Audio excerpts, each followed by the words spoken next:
This is Kim Hammer with your devotion taken from 1 Samuel chapter 6, beginning with verse 12.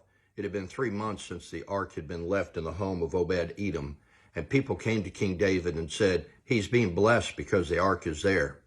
Upon that news, David wanted to go and retrieve the ark once again and bring it into the city of David. But this time we find that it's approached with a different attitude in a different manner. One of life's lessons that we can learn is the fact that Obed-Edom was being blessed by the fact that the ark was in his home tells us that whenever God is in your home and the presence of God is in your home, you're going to be blessed. And that's something we need to take to heart.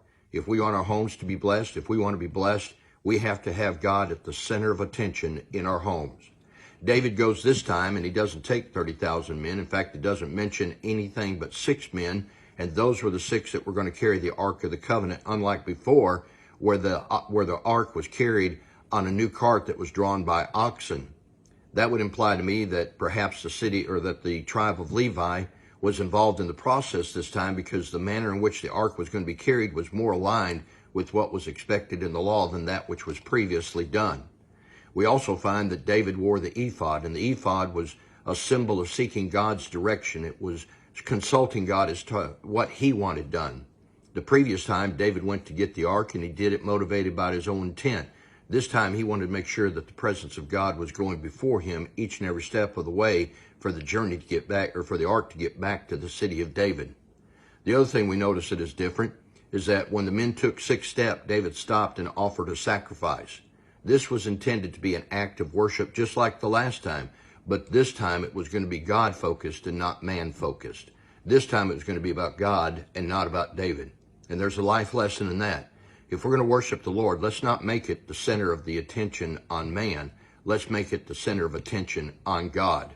David enters into the city of David triumphantly, bringing the ark with him, and he dances before the Lord. And as he danced, we find that the scriptures indicate that the only thing that he was wearing was that ephod. Now, some would look upon him with judgmental eyes, such as his wife Michal, who is the daughter of Saul, who is David's wife. Some would look upon him with criticism and judgmental eyes.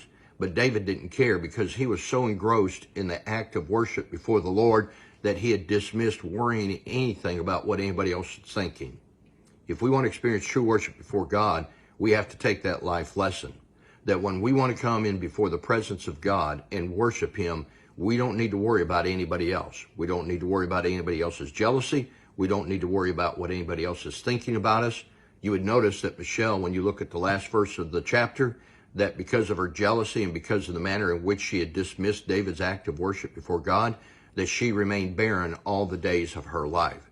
Whereas David went on to be a king used by God in order to lead the nation of Israel. Not a perfect king, but a king who was after God's own heart.